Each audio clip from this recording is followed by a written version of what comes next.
বাসায় 3টার দিকে যাই, তখন আমার স্ত্রী আমাকে একটা খাম দিল এবং খামটাতে আমি দেখলাম যে এই চিঠিটা আমার নামে।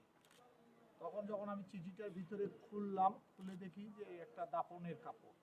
হুম, এটা কোথায় কাপড়গুলো? এই দাফনের কাপড়টা আমি এই দাফনের কাপড়টা আমি পাইলাম এবং এই দাফনের কাপড়ে লেখা আছে মুখ খারাপ করে আমাকে হত্যা এবং আমার প্রস্তুতি নেওয়ার জন্য, আমাকে হত্যা করার জন্য এই দাফনের কাপড়টা। পাশাপাশি এই সরকারিভাবে এই খামটা আসছে এবং আমার নামে আসছে। কিন্তু আমি পরবর্তীতে এই খামের পর্যালোচনা করি, এই খামে যে প্রয়োগ ছিল তার ঠিকানা ভুল এবং তার নাম্বার ভুল। এই কারণে আমি কোতোয়ালি থানায় নিজে হাজির হয়ে জিডি নাম্বার 1890 আমি একটা জিডি করলাম। এই আমার প্রাণনাশকের হত্যার জন্য হুমকি দাতার জন্য। বিশেষ করে আমি বলবো যে রংপুর শহরে আমার কোনো শত্রু নাই। আমি সকলকে ভালোবাসি, সকলে আমার বন্ধু, সকলকে আমার ভালোবাসার অফুরন্ত আছে এবং আমি মেট্রো চেম্বারের পরিচালক, রংপুর মেট্রো চেম্বারের পরিচালক এবং আমি জেলা যুবলীগের সাবেক সদস্য ছিলাম। তার রাজনীতির কারণে আমার কাছে কেন যেন সন্দেহ মনে হচ্ছে যে আমার শত্রু তৈরি হচ্ছে, আর না হলে জামাত বিএনপি এটা করতেছে। ভাই একটা প্রশ্ন, এই খামটা কোথা থেকে এসেছে? কোনো এটা রংপুর সরকারি ডাকযোগের পোস্ট অফিস থেকে এটা না। হ্যাঁ, এই যে আপনি কোনো কারো উপরে মানে সন্দেহ কোনো কিছু করতেছেন?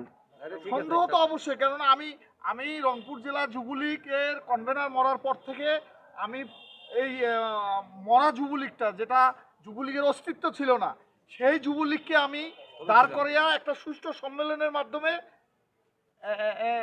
এই কমিটি হয়েছে।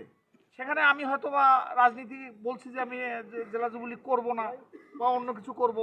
এখন অনেক শত্রু থাকতে পারে, আমার যুবলীগ করার আগেও থাকতে পারে, যুবলীগ করার পরেও থাকতে পারে, যারা নব্য অর্থে তারাও করতে পারে, বিভিন্নভাবে করতে পারে। ঠিক আছে, এই জন্য আমি রংপুর জেলা যুবলীগ, আমার ধারণা যে রাজনীতিক এবং রংপুর জেলা যুবলীগের কারণেই আমার এই ধরনের হুমকি বারবার আসতেছে। এই বিষয়টা নিয়ে খুব তীব্র নিন্দা জানাচ্ছি। এভাবে একজন রাজনীতিবিদ এবং মানে প্রতিষ্ঠিত ব্যবসায়ীকে এভাবে যদি হুমকি দেওয়া হয়, অন্য মানে এটা এই হুমকিটাকে বলা হচ্ছে যে গুপ্তচর ভিত্তিতে, মানে গুপ্ত হুমকি দেওয়া হয়, এটা আমরা খুব তীব্র প্রতিবাদ জানাচ্ছি। আমরা আজকে কোতোয়ালি থানায় উনি জিডি করেছে, আমরা এখানে অফিসার ইনচার্জকে বলেছি এটা একটা তদন্ত করে কারা এটার সাথে জড়িত বের করার জন্য আমরা অতি বিলম্বে এটার জন্য আমরা দাবি জানাচ্ছি, অতি বিলম্বে যাতে এটার সাথে যারা জড়িত তাদেরকে বের করা হয় এবং দৃষ্টান্তমূলক শাস্তি দেওয়া হয়। আমরাও জোরালোভাবে দাবি জানাচ্ছি। ধন্যবাদ আপনাকে। আমরা জানতে পারি যে আমাদের রংপুর জেলা যুবলীগের সাবেক সদস্য, অত্যন্ত ভালো মানুষ, তাদের প্রতি ডেডিকেটেড মানুষ, আমার শ্রদ্ধেয় uncle diesel uncle Rangpur metropolitan chamber of কমার্সের উনি পরিচালকের দায়িত্ব পালন করছেন। উনি নর্মালি বিভিন্ন সংগঠনকে বিভিন্ন বিষয়ে সবসময় সংগঠনকে সমর্থন দিয়ে জন্য কাজ করে যাচ্ছে দীর্ঘদিন থেকে। আমরা দেখলাম যে আজকে সকালবেলা ডাকযোগে ওনাকে সকাল অথবা দুপুরের দিকে ডাকযোগে কাফনের কাপড় দিয়ে চিঠি পাঠিয়েছে একটা সমাজের একজন প্রতিষ্ঠিত মানুষ। তাকে যখন তার হুমকি দেওয়া হয় এভাবে চিঠির মধ্য দিয়ে, তখন আমরা যেহেতু আমরা ছাত্র সমাজের প্রতিনিধিত্ব করি, আমরা এটা অবশ্যই এই বিষয়টাকে ভালোভাবে নিই না এবং আমরা আজকে থানায় এসেছি যাতে এটার সঙ্গে পেছনে কারা জড়িত, এই দুষ্কৃতকারী বা দুর্বৃত্ত কারা, যারা